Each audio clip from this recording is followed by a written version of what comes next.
everybody, to Survive and Advance on the Gruely Truth Sports Network. Survive and Advance is brought to you by MyBookie.ag. To find out more about them and to get a first deposit 1,000% bonus on your up to your first $300, make sure you go to thegruelytruth.com, click on the banner at the top of the page, or go to MyBookie.ag and put in the promo code TGT100. I am your co-host for Survive and Advance, Mike Goodpaster. Right now, I want to welcome in my co-host, Steve Risley. How you doing, Steve? Hey, I'm doing great, Mike. Another good day in paradise. Fun to be out here. Got some great guests on today to talk NBA basketball. Hey, I have a question for you. My bookie AG is giving 1,000%, or is that 100%? It's 100, 1,000. It's the same damn thing. It's just if you go put $300 in, we want to commit 1,000% to my bookie AG. I think they'll lose money if they're going to give. That's all right. Everybody with a brain knew what I was talking about. $100. So I don't think they're going to appreciate that. It doesn't matter. 1,000,000%. Redact. It's 100%.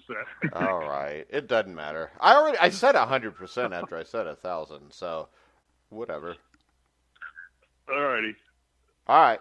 So, next up, we've got our guest. First up, our NBA beat reporter, who hasn't beat reported on anything NBA-wise for us for like over a month, Cole Hanna. How you doing, Cole? I'm pretty good. Okay. Hey, Cole. Cole. But yeah. Education and finals kind of get in the way occasionally, don't they? Yeah. Well. Yeah, they can be annoying, but we're almost. Mike might not know about that. Mike might but know really, about Mike took finals once at Indiana State. I don't want to hear it. And I got a lot of stuff done that week outside of finals. And then I came home. All right, next up, we've got from the Sheridan report, Bobby Sheridan. How you doing, Bobby? Hey, Mike, I'm doing great. Steve, Cole, let's get some basketball talk. I got some hot takes here. All right, so let's do this. Let's start off with I've watched Kawhi Leonard, James Harden, Kevin Durant, all these guys. LeBron James, I know Steve loves LeBron and said that the Lakers would be in the finals this year. It came up a little short. So I retract that statement too. There you go. That was worse than my 1,000%, by the way. But when we look at this, but it wasn't worse than picking Villanova. Ooh. Which this year, because he didn't pick him last year when he should have. But all right, so when we Bobby, look at this, I knew I missed you. Bobby, who is the best player in the NBA right now? Oh, Mike, you know what? It's a tough one between these two, but I gotta go Durant over Leonard. Does James Harden belong in this conversation? I'm sorry? Does James Harden belong in this conversation? No, he doesn't. He's fallen below this conversation, and just look at the series between those two teams. It's been all Durant in the last quarter. He's been dominating the last quarter. He gets whatever he wants out there on the court. He delivers. The guy, as much as I was on him during the regular season for, I think, some of the problems he caused, and it looks like he's going to be out the door. It looks like he's going out the door trying to get another ring, even though that series is not over. Let her come home. She can go to sleep for a few hours. Love you. Steve, what do you think? Yeah. I tend to agree with Bobby. I think that the player – I watched Leonard play.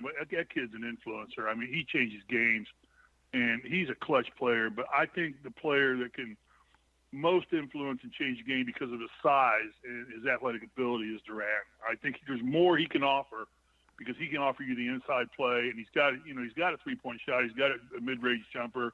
He goes to the hole hard. He plays hard. I got to agree with Bobby. It's a toss-up because they're both great players, and you wouldn't go wrong with either one of them. But I'd have to say I think Durant is just a notch above him. All right. And then I think Harden and Irvin are just a notch below those two right now. All right, Cole, have you had a chance to watch any of these games? Yeah, but you didn't have time to write an article, right, Cole? Because you're studying for finals. But go ahead and answer the question. You got to pick your battles, right? I do think, though, as far as between those two, I do think. Obviously it's going to depend on the makeup of your team and what you're looking for. I think Kawhi Leonard is the best two-way player in the NBA. not just what he gives you offensively, but he's an absolute monster in the defensive end as well. But if I had to pick one of them for a must-win game, I got to agree with Steve and Bobby. I got to go with Durant. I just think offensively what he gives you is so deadly, and you've seen it all throughout the playoffs, averaging nearly 35 a game. Above 40% from three, over 50% from the field. I mean, he's just an absolute game changer in the offensive end. I have to give him the edge, I think. All right, so let's go. What about Steph Curry? Nobody ever brings up Steph Curry in this conversation, Steve. Steph is a leader and a shooter. And really, I tried to – because I watched the game last night, and I tried to see – and he's hurt right now. He's got a dislocated finger, so that's probably messing him up a little bit. I think he only scored, 19 or 20 points last night. But there was tremendous – we'll get into the games later, so I won't talk about that right now. But I think his defense is good. It's solid. He plays hard. But he's nowhere near the level of defense of Kawhi Leonard or even Durant, for that matter. I think he's more in the Harden range. I look at Harden as a good scorer, a great scorer. But other than that, I think that they bring hustle to the game, but I don't think they bring the skill sets defensively that Leonard and Durant bring. So I would put him down in that same group of Leonard, Durant, and Curry. Just one little notch below those two guys. All right, Bobby? Yeah, we're talking about James Harden, correct? Yeah, Harden. Well, Steph Curry. What about Steph Curry? Steph Curry. I'm sorry. I thought maybe I was wrong. No, we got into Harden. I agree with Steve. I think they're kind of in that same mold, just a step below those top two that we mentioned. And Curry. I don't know. He's kind of a player that I appreciate what he does. I appreciate his shooting. I think he is smart, and he takes the shots at the right time too. I really appreciate about him. I'm liking him more for that, but I think he's more of a shooter. I don't think he brings the total package, and definitely not defensively. And I think he's actually a step below Harden as well. All right, so let's look at this series. The Houston Rockets last night lost another close game, 115-109 to the Golden State Warriors. This series over, Steve? Absolutely not. I mean, I'll tell you what, at Golden State struggled to win both these games. I mean, Houston was in both games, and if not for a call here or there or a missed shot here or there, Houston could easily have taken one of these games. And they were in range on both of them, I felt. Now, Bobby's got a little different insight and looks at it a little bit differently than I do, but they were in control until about the last 2 or 3 minutes last night, and then Houston makes a run on them, and that game's in jeopardy until the buzzer sounds. So they're going back to Houston. I am not going to be surprised if Houston sweeps both games at Houston. Now you get a series tie. This game may go. I think this series may go 7 games. Yeah, I think it might too. This is 2 evenly matched basketball teams. Yeah. And when you look at this, Cole, though, I think that there's no doubt that Houston has to win the 2 home games.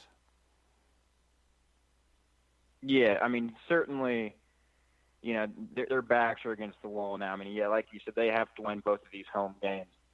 They can't spot a 3-1 lead to Golden State. I think that's just too big of a hole to climb out of for them.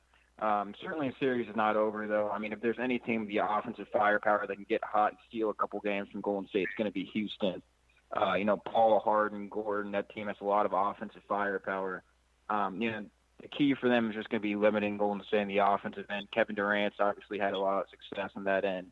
But, Golden State just has so many different weapons that can hurt you, and it's kind of overwhelmed Houston the first couple games. But, like you said, they're going back to Houston.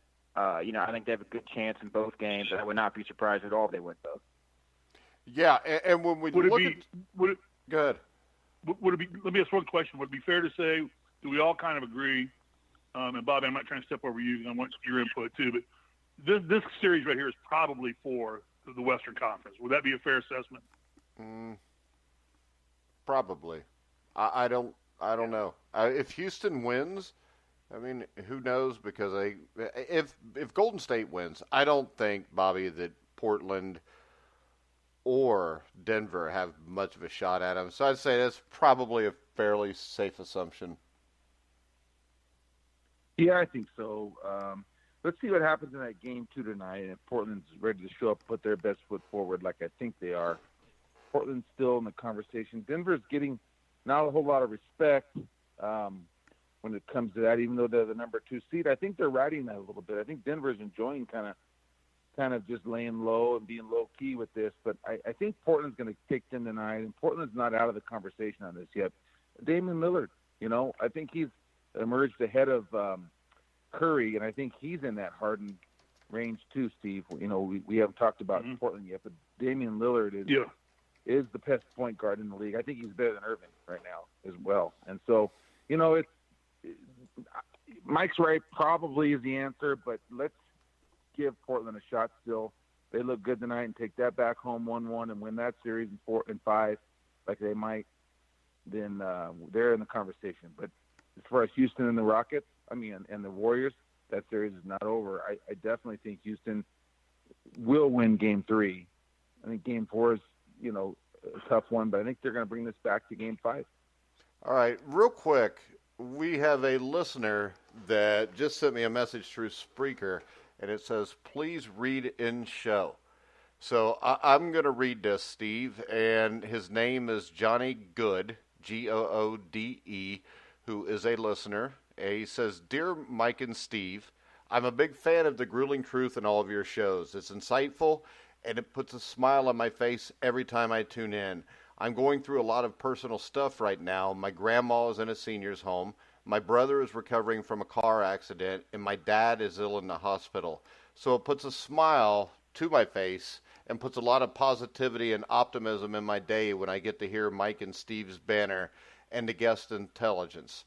Every weekday, keep up the great work you guys do. I can see The Grueling Truth competing with the likes of Sports Illustrated, CBS, Fox, NBC, ESPN, and the thing that makes The Grueling Truth superior to those is you give your opinion straight up, no restrictions, no bias, no bull. The Grueling Truth is truly a place where the legends speak. Cheers, Johnny Good. So, there you go. God bless you, Johnny. I hope things get better for you, man. It's, I'm grateful that we can provide some, enlightenment into a difficult situation for you.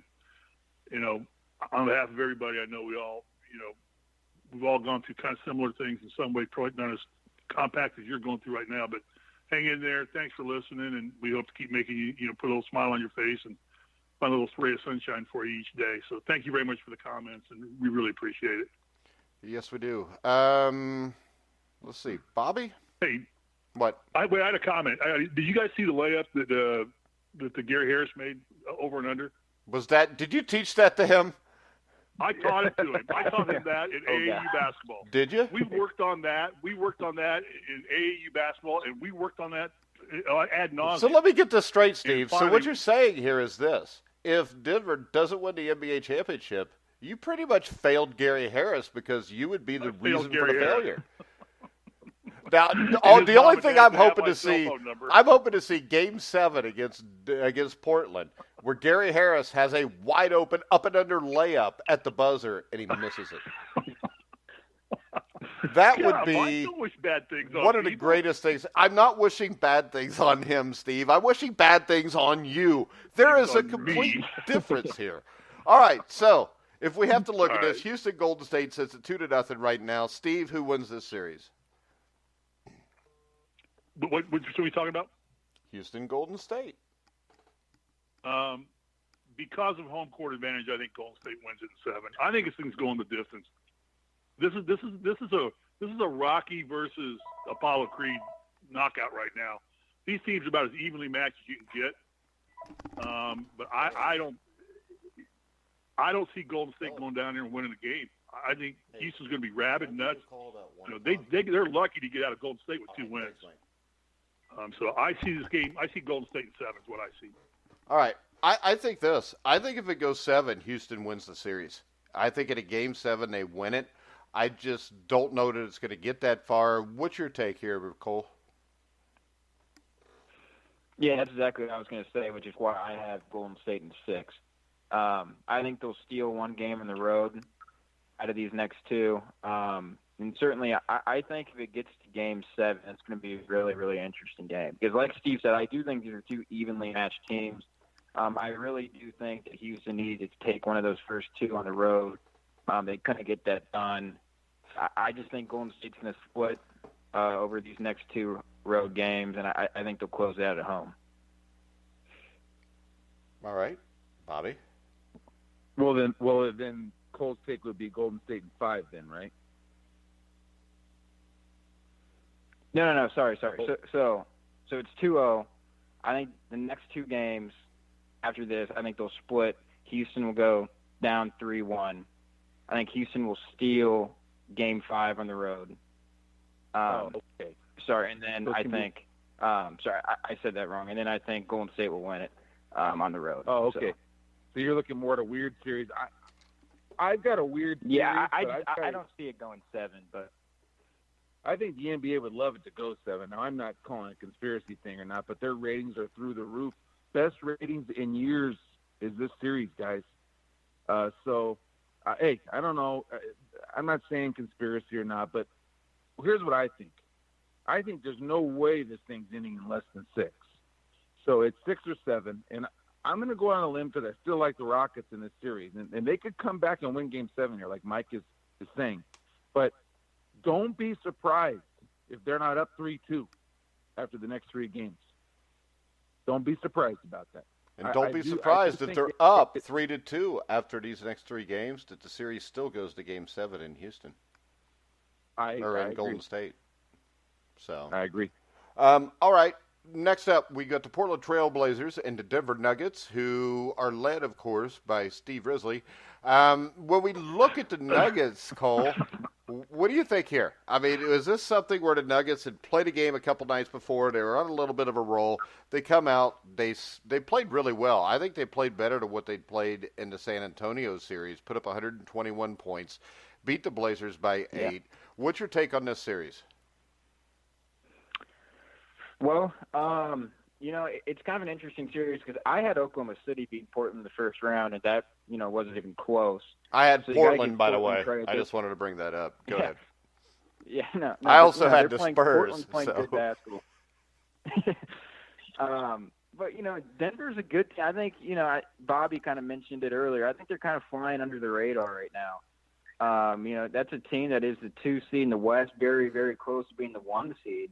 And they're a team that maybe doesn't have a ton of household names, but they just have really good players up and down the roster. You got Jokic, Millsap.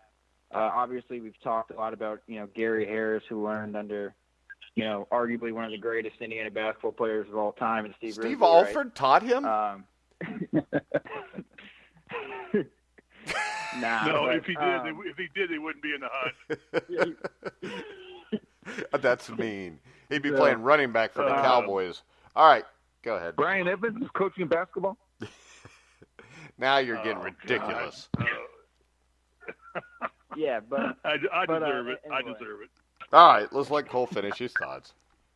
Yeah, but anyway, just Denver is an interesting team. Just with their home and road record, I do think in this series, Denver needs to protect home court. I think it's absolutely crucial for them. I think going to Portland and winning games on the road is going to be difficult for them. But if they can protect home court, I think they have a great shot at this series.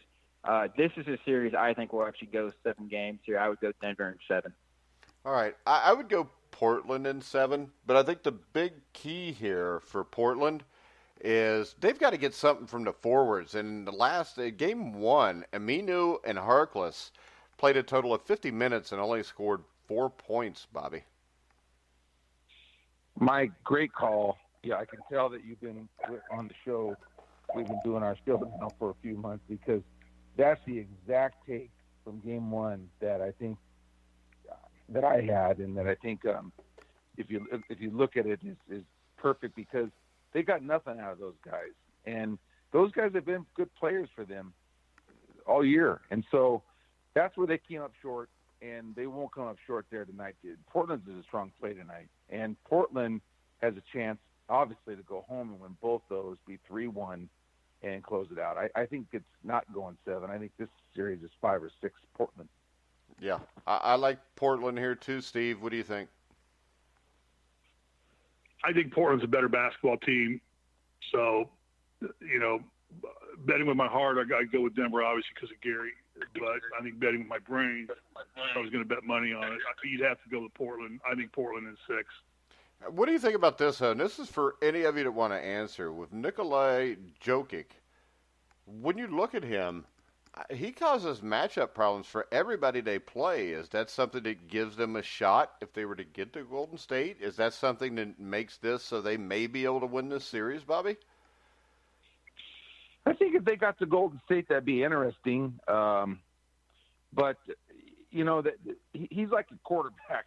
Like I heard of the analogy of Tom Brady with him the other day. He just sits back there. He doesn't panic. He just finds the right people to pass to, and he's a pretty outstanding player. He's unique, and he's playing really well. And so, I think he's done really well for himself, his stock as a top 10 player in the league. I just don't believe that they're a title threat. All right. I sure hope they don't. You know what's amazing? What's amazing to me is what I love now about the NBA is how much team basketball. It's kind of a trend back to team basketball. I mean, last night, Golden State had 5 starters in double figures. All 5 of them. Golden State, or so did Houston, I think. So did Houston, right? Houston had 6, actually. Nuggets had 4 players in double figures. And the Trailblazers had 3 players. Milwaukee had 4 or 5 players in double figures. Boston had 5 players in double figures.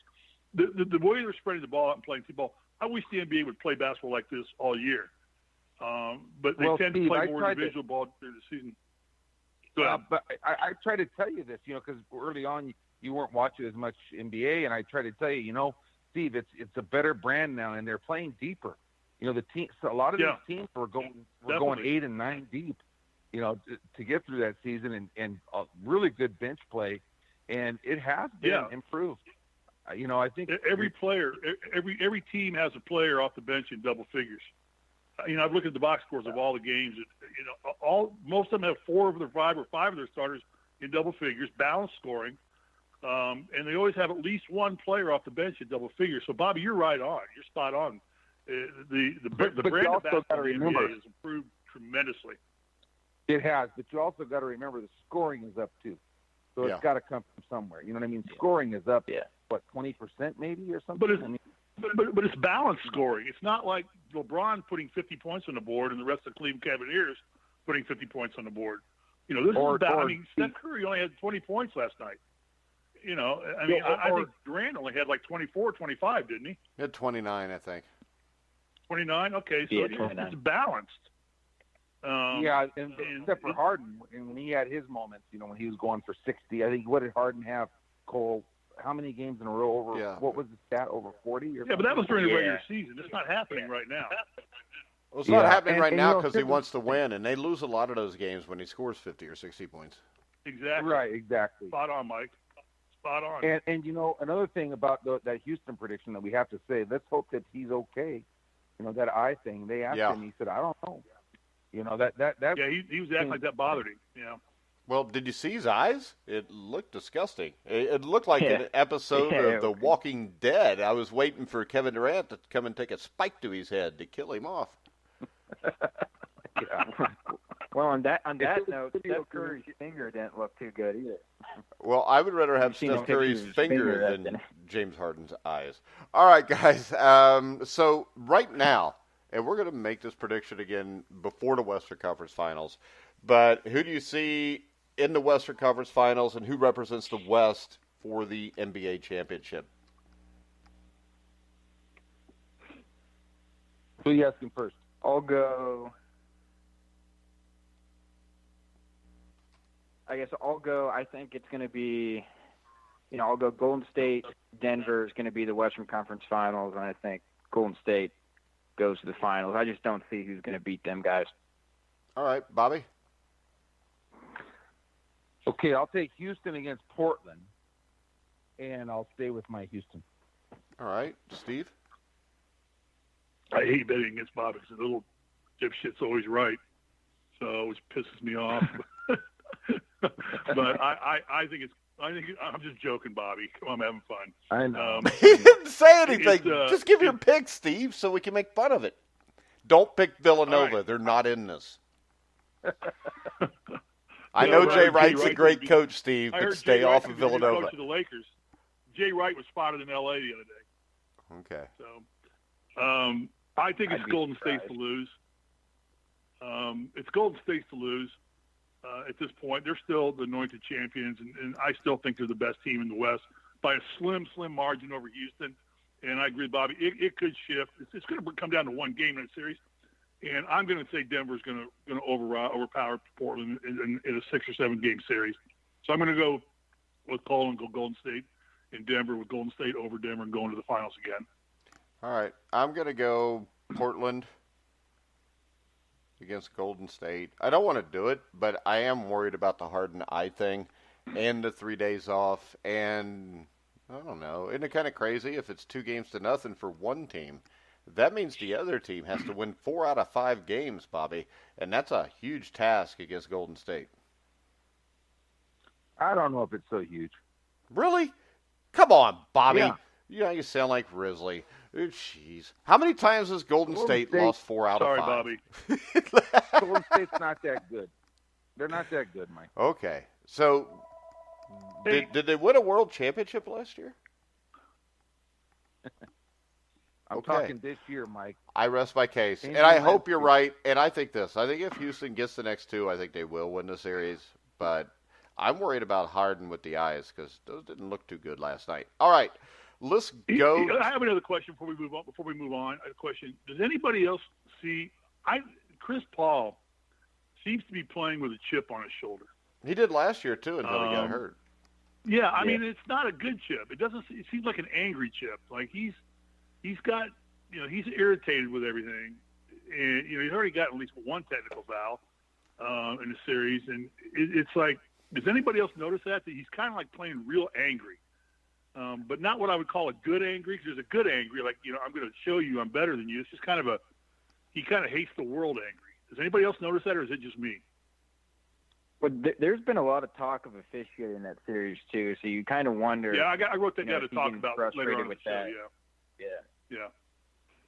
Good call, Cole. And I think that's more what it's about. He just wants to win it. Yeah. There's a lot of pressure on him because, he's never won one. And he doesn't want that to be his legacy at the end of the day. He doesn't want to be Barkley. And he knows this is their shot. So I think that's more towards the officials, more towards he just wants to get this done. I think he's been a great teammate all year. Yeah, All I right. wrote down officiating to talk about that later on in the show. I haven't noted. Nobody cares. Let's They kinda talk about suck. It's the officiating. NBA. It's the way it always is and the way it always will be, the same way it is in the Well, NFL okay, and every place then- else. We're on it right now. Yes. This call about going up and like Harden's a master at this. He floats into the defensive player in the shot, then he flops big time. And the rule is you got to give him space to land. But if he's floating forward on his jump shot, and he moves about 1 foot to 2 feet on his jumper and lands 2 feet in front of where he shoots the ball from, and he pumps into the defensive player who's going straight up in his position, trying to block a shot, and then he lands into him. Then he just flops like crazy. Then they get crazy because they don't call a foul. Is that legit, or is that? Well, just that's not a foul, something but the the referee question should is ignore? this. The question is this. If Kevin Durant does the same thing, will the foul be called on Kevin Durant or will it be called on Houston? So you say there's still favoritism refereeing in the NBA? I Curry think there's fouled out 2 always times. favoritism. There just Yeah, is. Curry fouled out 2 times and they wouldn't call it. Yeah. Well, I'm You glad always they're not calling it. Hey, put it like this, Steve. I'm a Larry Bird fan. Larry Bird got major Mm-hmm. favoritism in the NBA. Magic Johnson did. Michael Jordan did. If you are a Sure. superstar, you're going to get favoritism in the NBA. And Kevin Durant plays on the biggest ratings draw in this. And imagine the calls Kevin Durant will get if he goes to the Knicks next year with Kyrie Irving. You heard it here first. I don't even want to think about that. Kyrie called me this morning. Yeah, we'll see the Knicks against, I don't know. Everybody would love to see the Lakers. I think you'll see the Knicks and Clippers. You get New York, L.A. that way, and Leonard will be playing in L.A. Let's go to the East, which is, it's got to be scary because there's a team from Canada that is trying to make the NBA Finals, which I think would be a dark day in this country's history. Here we go. I don't even know. I don't even know why there's Hernandez teams from the north. in American sports that are from Canada. When you look at this, though, the Raptors dominated Game 1, Cole. The Sixers come back, win Game 2, and really, other than a third period where the Raptors got back in the game, the Sixers dominated the game, and they did it without Joel Embiid being a huge impact. He did score 12 points, 6 rebounds, 5 assists. Ben Simmons, he was 6'5" or 6'7" and 5. So this was done mainly with Jimmy Butler. Tobias Harris was held to 9. The thing that strikes me about the Sixers, though, is they're playing, 9 guys deep? What do you think happens here when this goes back to Philadelphia? Well, I'll tell you one thing. I think Toronto's in a little bit of trouble here, and I'll tell you why. When you look at the scoring for Toronto in Game 2, they get 35 from Kawhi, 21 from Siakam, and 20 from Lowry. Outside of those 3 players, they got 13 points from the rest of the team. I mean, that's just not a recipe for success. You can't just have 3 guys carrying you offensively. Philly is a team that has a lot of depth there. They have 4 guys in double figures. Like you said, Embiid was not that, dominant offensively, which is, really when Philly's at their best, he's really kind of dominating in the paint. So you're heading back to Philly. I do think Toronto has the best player in the series in Kawhi Leonard, and I think that means a lot, especially in the NBA and playoff basketball. But if they're not going to get help from the role players from Toronto, this is going to be a Philly-led series. I think I can't see Toronto overcoming 13 points from everyone outside their top 3 players. Yeah, they're going to need help from the role players. They're going to need shooting, and they didn't get that in Game 2. Yeah, plus the 76ers wear red, white, and blue, the colors of America. So it makes you got to want to cheer for them, doesn't it, Steve? Exactly. Definitely. Yeah, no doubt. I have flag on all my golf shirts, flag on my golf bag, flag on my golf shoes. I'm all red, white, and blue. Hey, I had a question for you guys, though. I'm noticing here the starters are playing an excessive amount of minutes. I mean, I look at Philadelphia, just an example, 40, 42, 35, 42, 32. Are we going to wear these guys out if these things go 7-game series? And, they've got 2 more series to play. Well, how about this, though, Steve? When you look at Toronto. I know that yesterday in the Golden State game, I think Durant played, they said, 44 to 48 minutes in the game. Steph Curry played a ton. But remember, are we going to wear these guys out? When you look at Toronto, you're looking at 42, 40, 42, 35, 32. So they're playing more minutes than the Sixers. And the big difference here to me, Bobby, is after you get past these starting 5, the 6th and 7th guys for the Sixers combine for 23 points by themselves. And when you look, there was only 5 points scored by the entire bench for the Raptors. Mike, this is what I've been really banking on with my prediction here in this series. And, I was really glad they were able to steal that game because they had to steal one. And it's not going to be easy to win in a Game 7 there. So I've got Philadelphia in 6 here. And, Toronto's a dang good basketball team, and they do have the best player. Cole said that. I mean, they got the best player on the court in the series. But I think Philadelphia, I call them the wild card because there's just something about them. They're not always conventional. They're just like their leader Embiid. They're a little bit funky, but I think they're smart.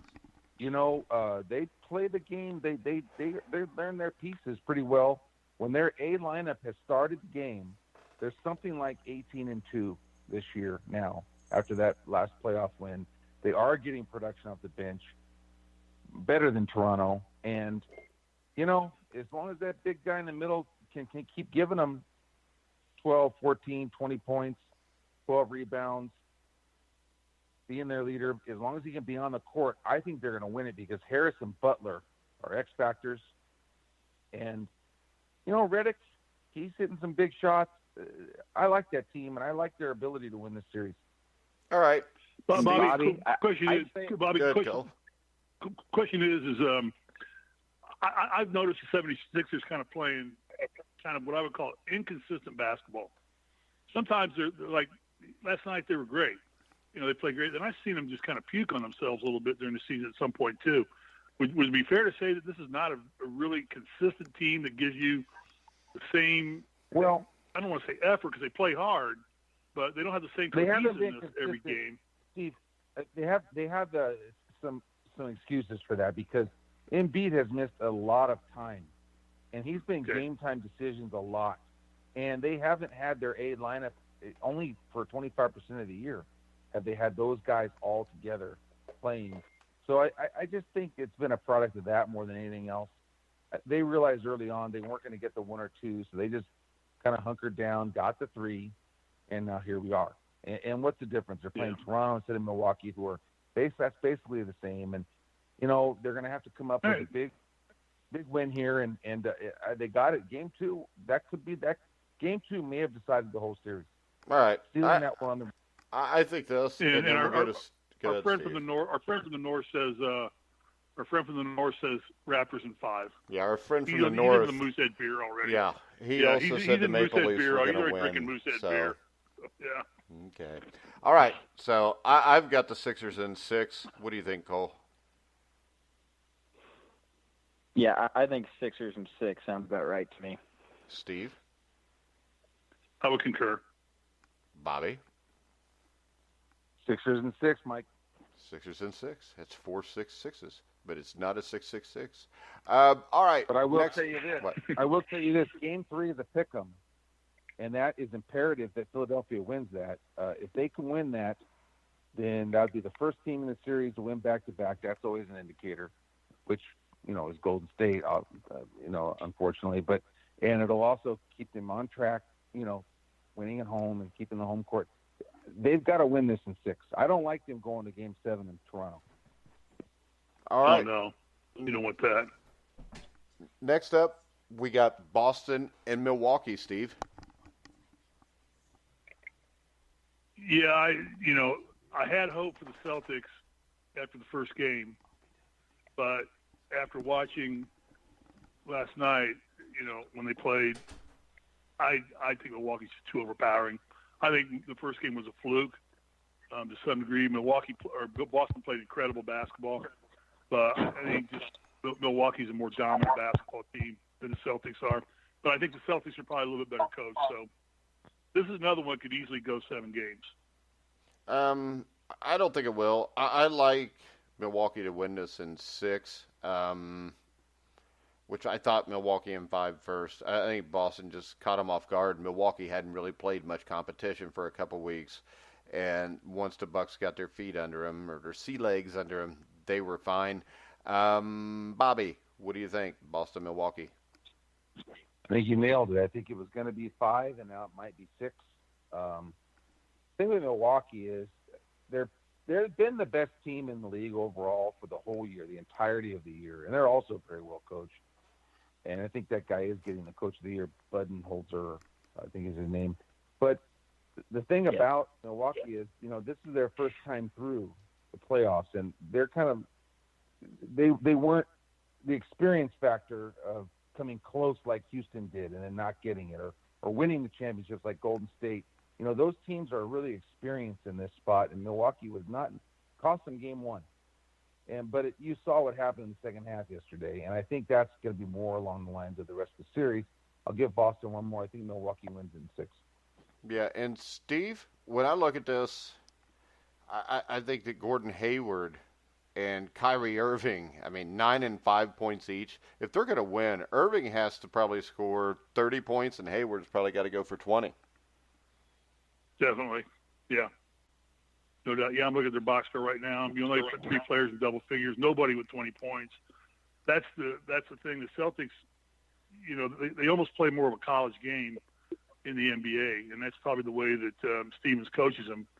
Yeah, you're not going to be successful against Milwaukee with your 2-star players not scoring 20 points a game and only putting 3 players in double figures. And they're coming back to Boston, and Boston's the team to me. It kind of seems like they don't seem to get better at home. They play the same level of basketball on the road and at home.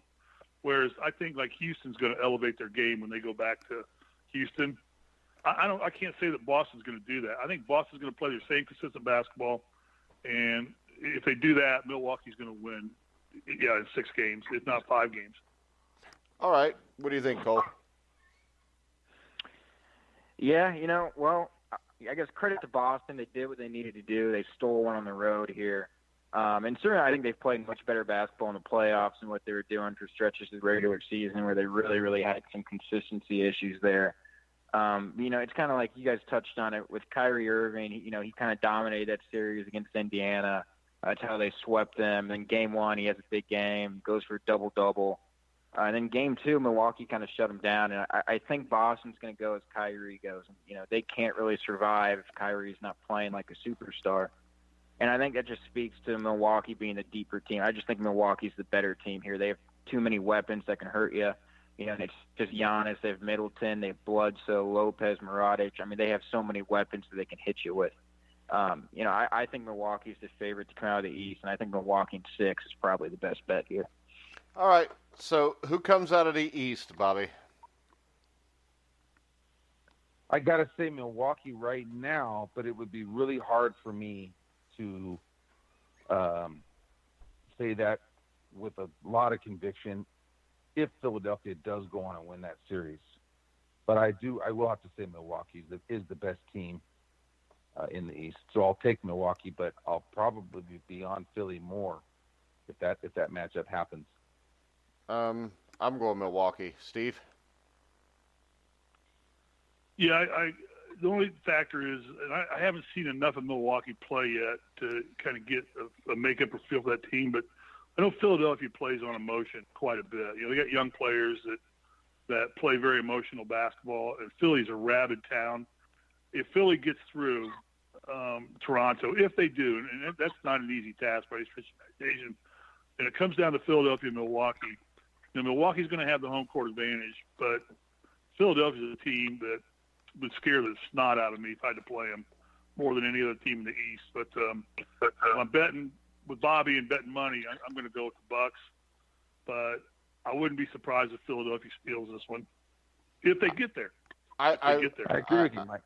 I like you. Don't you ever call Steve Mike again? That is the biggest compliment Steve has ever gotten in his entire life. Agreed. Thank you. See, the greatest Steve in Indiana was Steve Alford. The greatest Mike was Mike Woodson. Mike Woodson is far superior to Steve Alford as a basketball player. Yes. And I shut Mike Woodson down in 2 straight sectionals. Sure you did. And then you lost to a team with a bunch of 4-footers from Aurora, Indiana. Yes, we did. It happened. That's what's legendary about Indiana high school basketball. And I'm betting when you shut Mike Woodson down, you were like guarding him, and they had like 2 other people beside you guarding him that also. Was my question. Because I've seen you play, Steve, and you were a solid player. I've seen Mike Woodson play, and you needed help. Admit it. I did. They didn't even let me guard Mike Woodson. Okay, there you go. Well, what happened was Steve shut Mike Woodson down in the first quarter because Mike couldn't stop laughing when they put Steve on him. Yeah, exactly. Yeah, Mike or Bobby. What? Hey, Steve, you know when you're screwing around in the gym and it's whatever. Did you ever play one-on-one with Woodson? No, seriously. Did you ever play him? Yeah. So we played one-on-one. We played one-on-one all the time. No, I couldn't stop him. No. We have a question from a listener. I could stop him by playing physical basketball on him. Right. So if I wanted to pound him, like how I played the game, I could. If he tried to get inside on me, he wouldn't go anywhere. But he was quick enough outside in that lethal jump shot. And he set such a quick first step that you couldn't get it, and he hit over 50% of them. So. Yeah, I think when we played one-on-one, he got me most of the time. He was a better one-on-one player than me, sure, no doubt. He got you all the time. But you've got a ring, Steve. He doesn't. Would you back him down, Steve? Like when you play one-on-one, would you just back him down, or what would you do? Yeah, I'd back him down. Yeah, and then I would score inside. I was too tall for him. Mike was a short 6'5". Okay. And I was a solid 6'8". So yeah, I just back him down and just go right over him. And he'd have to foul me then, but. Mouse in the house. He is the best teammate I ever had, even better than Isaiah, I think, really. Mike Woodson's a class act all the way around. There's nothing wrong with Mike Woodson. No flaw in him at all. And listening to you, you want to know how I learned that before you just said that? I learned that when you said that when you guys won the 81 title, you guys all sat around and wanted to get a ring for Woodson until Knight said, no, we're not doing that. That speaks volumes from Mike Woodson. Wow. All right, guys. We all felt Woody deserved one. So, all right, we're gonna wrap it up. So, and I'll say this, Bobby, Mike was such a class guy, he probably wouldn't have taken it. Wow, yeah. He probably would have said, "No, it's not my team." That's how classy he was. Right. Which is the right way to look at it, but your guys' thought process was that's really genuine towards a great teammate, and that's cool. Hey, Mike, you had a listener had a question. What was it? Oh yeah, Lucas from Canada. I don't know if it's the normal Lucas that sends questions or not, but he listened to the show yesterday with the guy from the American Cornhole Organization, and he wants to know if Steve Risley is going to play Mike in Vegas. And this is at the Westgate Hotel, Steve. This is where Elvis, performed in Vegas. So I really have no feelings in the matter because I think that really doing this would be like taking like a 100-pound gorilla and putting him in a fight with like a 2-pound Pekingese. And, of course, I would be the gorilla and Risley would be the Pekingese. So, really, there's not much use in doing this because I would just terrorize Steve Risley anyways in a game of cornhole. So what you're telling me is Westgate's where Elvis is. You got some tater tots there? Yeah, I got my tater tots there. Tater tots? Yeah, baby. Yeah, Hey, Steve, Westgate is the International. Elvis opened the International, which became the Hilton. The Hilton is now the Westgate. It's the same ballroom. He plays them. So I could beat your ass where Elvis used to perform and then eat incessantly in 1973. Steve, you guys got to come. We'll get you into Donnie and Marie. We'll get you rooms. I'll get you rooms. Did you just say you'd get him into Donnie and Marie? Well, now, wait a minute now. Now, listen, if I get to see Donnie and Marie, I'm maybe in now. How about this? Could we get Steve and Donnie could be one cornhole team and me and Marie will be the other one and we'll just play. Let's do it. But that's only after we play one-on-one because I'm going to beat Risley to within an inch of his life. You probably will. I know I will. There's no doubt I'll win. I don't deny that. I am probably the greatest cornhole player on this show right now of all time. And you know what? We'll do a live show right there, and I'll MC it while you guys are playing. Yeah, well, they said that they would put it on their cornhole channel, and the whole world could watch me beat Steve's ass.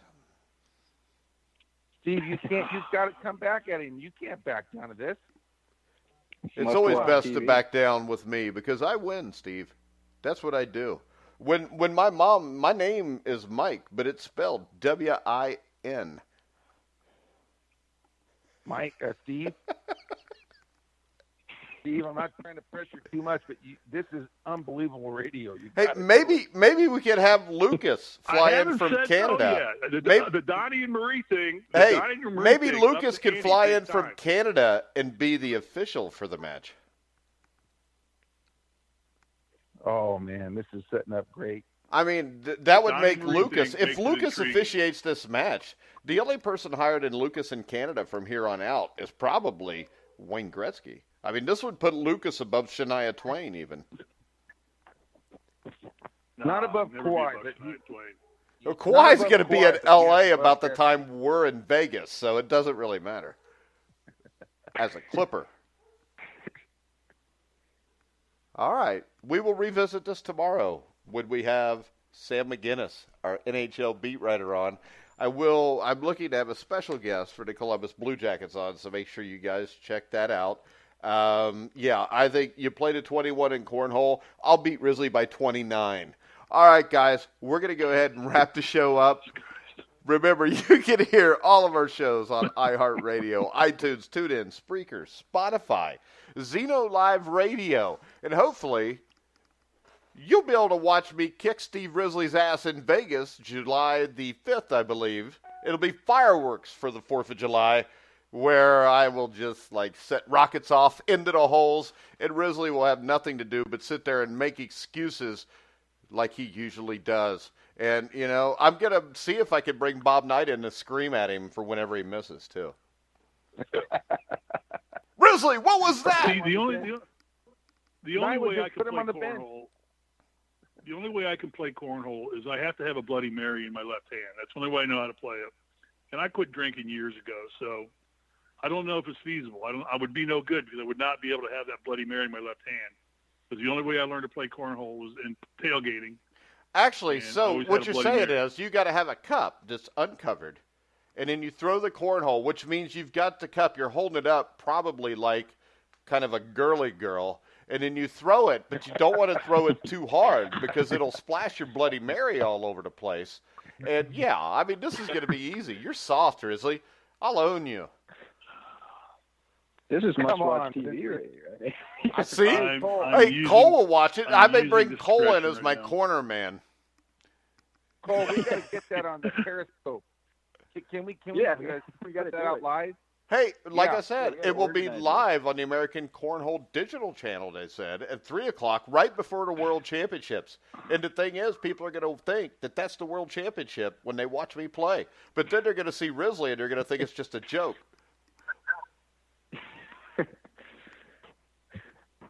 All right, Hey, I I'm guess gonna we're go done out here. dog crap. I'm going to go out my yard and pick up dog crap for this afternoon.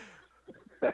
Yo, Mike has wanted a piece of you. He's wanted a piece of you for a long time. I'll own you, Risley. And you know what? trust me.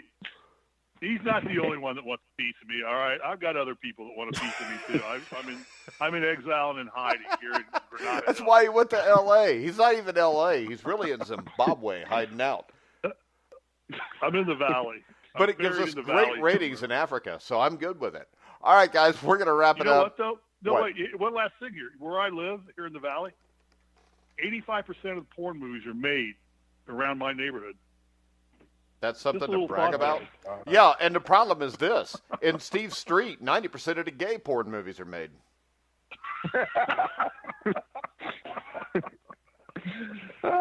So with No, that, that's in WeHo. before They this make goes those in WeHo, farther, West Hollywood. it's in your wee what? WeHo. West All right, Hollywood. this is a family show. We're going to Get wrap outta it here up before we right get in now. trouble. For Yeah. Cole Hanna, Bobby Sheridan, Steve Risley, I'm Mike Goodpaster. You've been listening to The Grueling Truth, where the legends speak.